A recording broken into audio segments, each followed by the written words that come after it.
Hello everyone. आज की इस वीडियो में मैं जो मिडिल ईस्ट में कॉन्फ्लिक्ट चल रहा है ईरान और इजराइल के बीच में, उस चीज़ के बारे में पूरे डिटेल में बात करने वाला हूँ। कैसे दो दोस्त आज इतने बड़े दुश्मन बन चुके हैं कि एक दूसरे के अस्तित्व को ही ख़त्म करना चाहते हैं, और अमेरिका इजराइल के सपोर्ट में क्यों खड़ा है, इस चीज़ के बारे में भी पूरे डिटेल में बात करूँगा। तो मैं हूँ Abhishek Pathak and this is going to be my first face cam video on YouTube. So let's begin the video. साल 1948 जब इजराइल ने खुद को एक इंडिपेंडेंट कंट्री के रूप में डिक्लेयर किया, तो डिक्लेरेशन के 11 मिनट बाद ही यूएसए ने इजराइल को डी फैक्टो रिकग्निशन दिया। यह दुनिया का पहला रिकग्निशन था।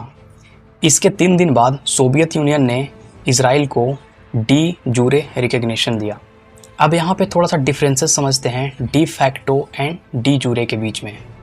जब कोई देश किसी को डी फैक्टो रिकग्निशन देता है तो वो ये मानता है कि ये कंट्री एग्जिस्ट करती है, लेकिन ऑफिशियली ये एक्सेप्ट नहीं करता है। और जब कोई किसी कंट्री को officially as a legal country के रूप में एक्सेप्ट करता है तो उसे डी जूरे रिकग्निशन कहते हैं। ऑल्दो यूएसए ने इजराइल को 1949 में डी जूरे रिकग्निशन दे दिया था।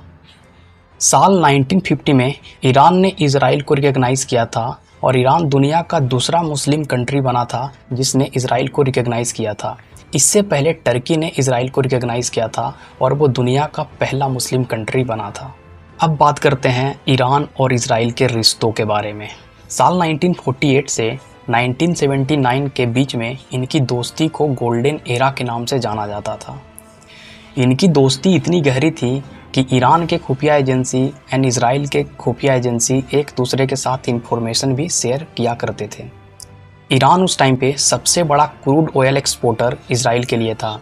इजराइल ऑलमोस्ट 80 to 90% कच्चा तेल ईरान से लेता था। उस टाइम पे इजरायली कंपनीज ईरान में कई बड़े hotels, hospitals and residential buildings बनाए थे। बहुत सारे ईरानियन स्टूडेंट्स इजराइल की यूनिवर्सिटीज़ में पढ़ने जाते थे और इनके बीच डायरेक्ट फ़्लाइट्स भी चला करती थी। अब बात करते हैं इनके बीच में रिश्ता ख़राब क्यों हुआ। तो रिश्ता ख़राब होने की शुरुआत 1979 में इस्लामिक रेवोल्यूशन के बाद शुरू हुआ, जो टाइम के साथ राइवलरी में बदल गई। आयतुल्ला खोमेनी पावर में आते ही इजराइल के साथ सारे ट्रेड एग्रीमेंट्स कैंसिल कर दिए और तेल की सप्लाई हमेशा के लिए बंद कर दिया। 1948 से 1979 के बीच उनका रिश्ता तेल के बदले टेक्नोलॉजी पर टिका हुआ था। ईरान को अपना आर्मी और एग्रीकल्चर को इम्प्रूव करना था, तो वही इजराइल को अपनी इकोनॉमी को चलाने के लिए तेल की ज़रूरत था।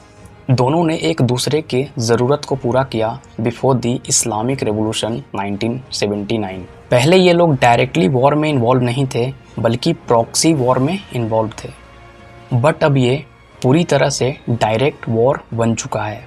अब समझते हैं प्रॉक्सी वॉर क्या होता है।